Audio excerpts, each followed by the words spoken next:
ಮೂಲಭೂತ ಹಕ್ಕುಗಳು ಮತ್ತು ಕರ್ತವ್ಯಗಳು ಕುರಿತು ಕಾನೂನು ಅರಿವು ನೆರವು ಕಾರ್ಯಕ್ರಮ. ಸವದತ್ತಿ ತಾಲೂಕಾ ಕಾನೂನು ಸೇವೆಗಳ ಸಮಿತಿ, ನ್ಯಾಯವಾದಿಗಳ ಸಂಘ ಯರಗಟ್ಟಿ ಇವರುಗಳ ಸಂಯುಕ್ತ ಆಶ್ರಯದಲ್ಲಿ ಸರ್ಕಾರಿ ಪದವಿ ಪೂರ್ವ ಕಾಲೇಜು ಸತ್ತಿಗೇರಿಯಲ್ಲಿ ಮೂಲಭೂತ ಹಕ್ಕುಗಳು ಮತ್ತು ಕರ್ತವ್ಯಗಳು ಕುರಿತು ಕಾನೂನು ಅರಿವು ನೆರವು ಕಾರ್ಯಕ್ರಮವನ್ನು ಹಮ್ಮಿಕೊಳ್ಳಲಾಗಿತ್ತು. ಪ್ರಧಾನ ಹಿರಿಯ ಸಿವಿಲ್ ನ್ಯಾಯಾಧೀಶರು ಮತ್ತು ತಾಲೂಕಾ ಕಾನೂನು ಸೇವೆಗಳ ಸಮಿತಿಯ ಅಧ್ಯಕ್ಷರಾದ ಸಿದ್ದರಾಮರವರು ಸಸಿಗೆ ನೀರೆಯುವುದರ ಮೂಲಕ ಉದ್ಘಾಟನೆ ನೆರವೇರಿಸಿದರು. ನಂತರ ಮಾತನಾಡಿದ ಅವರು, ಕಾನೂನು ಎಲ್ಲರಿಗೂ ಸಮಾನವಾಗಿದ್ದು, ಕಾನೂನಿನ ಅಡಿಯಲ್ಲಿ ವ್ಯವಸ್ಥಿತವಾದ ಜೀವನ ನಡೆಸಿದರೆ ಮಾತ್ರ ಸಮಾಜದಲ್ಲಿ ಗೌರವಯುತವಾಗಿ ಬಾಳಲು ಸಾಧ್ಯ ಎಂದರು. ಕಾನೂನು ಹಕ್ಕು ಮತ್ತು ಕರ್ತವ್ಯಗಳನ್ನು ಎಲ್ಲರಿಗೂ ನೀಡಿದೆ. ಮೂಲ ಸೌಲಭ್ಯಗಳನ್ನು ಪಡೆಯುವ ಹಕ್ಕು ಹಾಗೂ ಇದರ ಜೊತೆಗೆ ಕರ್ತವ್ಯಗಳನ್ನೂ ಸಹ ಪಾಲಿಸಬೇಕು ಎಂದು ಹೇಳಿದರು.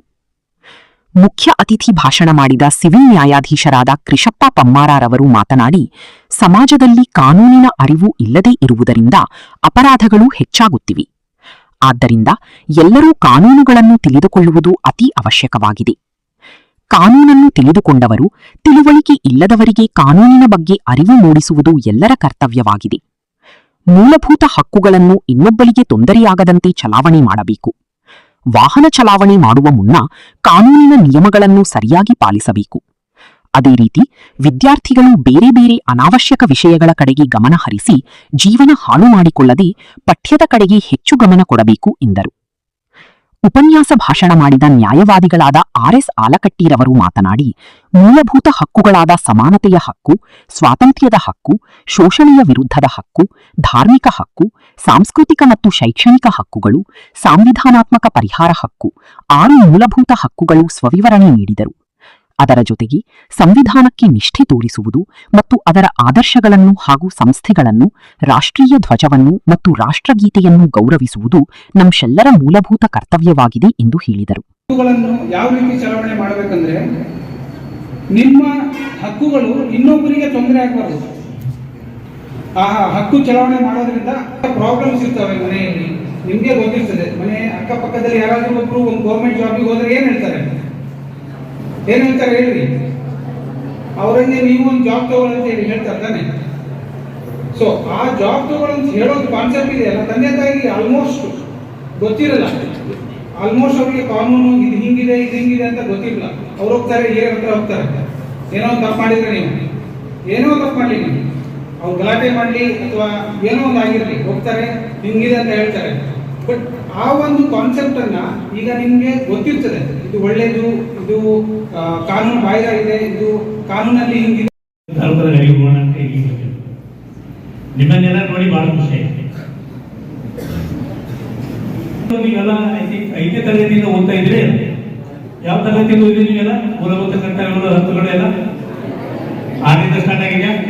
ಪ್ರತಿ ವರ್ಷ ಇರ್ತದು ಅದನ್ನೇ ಶಾಲೆಯಲ್ಲೆಲ್ಲ ಬೋರ್ಡ್ನಲ್ಲಿ ಹಾಕಿರ್ತಾರೆ, ಓದಿರ್ತೀರಿ, 1000 ಸಲ ಓದಿರ್ತೀರಿ. ನಿಮ್ಗೆ ಎಲ್ಲ ವಿಷಯವಾಗಿ ನೀವು ಮಾತಾಡಬೇಡ ಅಂತ ಹೇಳುವ ಹಕ್ಕು ಸರ್ಕಾರಕ್ಕೆ ಇರುವುದಿಲ್ಲ. ಇದು ವಾಸ್ತವ. ಈಗ ನಮ್ಮ ದೇಶದಲ್ಲಿ ಒಂದು ಸಮಸ್ಯೆ ಇದೆ, ಬಡತನ ಸಮಸ್ಯೆ ಇದೆ. ಬಡತನ ಸಮಸ್ಯೆ ಬಗ್ಗೆ ಸರ್ಕಾರ ಏನು ಮಾಡ್ತಾ ಇಲ್ಲ, ಕಾರ್ಯಕ್ರಮ ಕೊಡ್ತಾ ಇರುತ್ತೆ ಅಂತ ನೀವು ಹೇಳ್ಬೋದು. ನೀವು ಬಡತನ ವಿರುದ್ಧ ಮಾತಾಡಬೇಡಿ, ಬಡತನದ ವಿಷಯದ ಬಗ್ಗೆ ಮಾತಾಡಬೇಡಿ ಅಂತ ಹೇಳುವ ಅಧಿಕಾರ ಯಾರಿಗೆ ಇಲ್ಲ? ಸರ್ಕಾರಕ್ಕೆ. ಅದು ಕೊಟ್ಟಿರೋದು ನಮಗೆ ಸಂವಿಧಾನ. ನೀವು ವಿಚಾರ ಮಾಡಿ, ಹಿಂದೆ ರಾಜ ಮಹಾರಾಜಗಳ ಕಾಲ, ಈ ನಮ್ಮನ್ನು ಆಡ್ತಕ್ಕಂಥ ರಾಜ ನಿನ್ನ ಪಾಲಿಸಿ ಸರಿ ಇಲ್ಲ ಅಂತ ಯಾರಾದರೂ ಹೇಳಿದ್ರೆ ಏನಾಗ್ತಿತ್ತು? ಇಲ್ಲ ಅಂತ ಹೇಳಿದ್ರೆ ಆನೆ ಕಾಲು ಕೆಳಗಾಗಿ ಏನ್ ಮಾಡ್ತಿದ್ರು? ಈಗ ನೀವು ರಾಜ್ಯ ಸರ್ಕಾರದ ವಿರುದ್ಧ ಮಾತಾಡಬಹುದು, ಕೇಂದ್ರ ಸರ್ಕಾರದ ಪಾಲಿಸಿಯ ವಿರುದ್ಧ ಮಾತಾಡಬಹುದು, ರಾಜ್ಯ ಸರ್ಕಾರದ ಪಾಲಿಸಿಯ ವಿರುದ್ಧ ಮಾತಾಡಬಹುದು. ಅದನ್ನ ರಿಸ್ಟ್ರಿಕ್ಟ್ ಮಾಡುವ ಅಧಿಕಾರ ಯಾರಿಲ್ಲ. ಈಗ ನೀವು ನನಗೆ ನೀವು ಯಾರಾದರೂ ಸರ್ಕಾರದ ಪಾಲಿಸಿ ಬಗ್ಗೆ ವಿರುದ್ಧ ಮಾತಾಡಿದ್ರೆ ಇಲ್ಲ ಮಾತಾಡಿದ್ರಿ? ಯಾರಾದ್ರೂ ಮಾತಾಡಿದ್ರಿ? ಒಂದ್ಸಾರಿ ಮಾತಾಡಿದ್ರೆ ಏನಾಗುತ್ತೆ? ಬಗ್ಗೆ ವ್ಯವಸ್ಥೆಯ ಕುರಿತಾಗಿ ಸಕಾರಾತ್ಮಕವಾಗಿ ನಾವು ಮಾತಾಡಲಿಕ್ಕೆ ಯಾವುದೇ ಅಡೆತಡೆ ನಮಗೆ ಇರಬಾರದು ಅಂತ. ಯಾರಾದರೂ ಅಡೆತಡೆ ಹಾಕಿದ್ರೆ ಏನ್ ಮಾಡಬಹುದು? ನೀವು ಮನೆ ಕರ್ನಾಟಕ ಉಚ್ಚ ನ್ಯಾಯಾಲಯದಲ್ಲಿ ಆಗಿರ್ಬೋದು ಅಥವಾ ದೇಶದ ಸರ್ವೋಚ್ಚ ನ್ಯಾಯಾಲಯದಲ್ಲಿ ಆಗಿರ್ಬೋದು, ನಾನು ಈ ಥರ ಮಾತಾಡ್ತಾ ಇದ್ದೀನಿ, ನನಗೆ ಇವರು ಅಡೆತಡೆ ಉಂಟು ಮಾಡ್ತಾ ಇದ್ದಾರೆ, ಅವರಿಗೆ ಸೂಕ್ತ ನಿರ್ದೇಶನ ಕೊಡಿ ಅಂತ ನೀವು ಕೇಳ್ಬೋದು. ಪಾಸ್ಪೋರ್ಟ್ ನಿಮಗೆ ಜಮ್ಮು ಕಾಶ್ಮೀರ ಒಂದು ಪಾಸ್ಪೋರ್ಟ್ ಬೇಕಾ? ಬೇಕಾಗಿಲ್ಲ.